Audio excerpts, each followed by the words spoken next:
ছোট একটা বাচ্চা অনেকগুলো চকলেট নিয়ে তার মায়ের সাথে চিড়িয়াখানায় ঘুরতে গেছে। তো গেট দিয়ে ঢুকেই প্রথমেই তারা দেখতে পেল বিশাল বড় এক বান্দরের খাঁচা।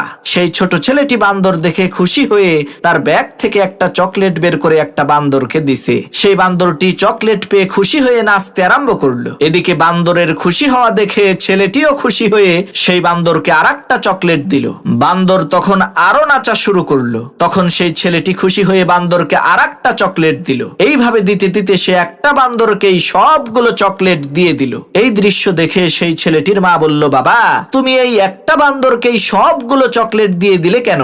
সামনে তো আরো অনেক প্রাণী আছে, তাদের জন্য তো তুমি একটা চকলেটও রাখলা না। মায়ের মুখে এই কথা শুনে সেই ছোট ছেলেটি ওই বান্দরের হাত থেকে একটা চকলেট কেড়ে নিল অন্য প্রাণীদেরকে দেওয়ার জন্য।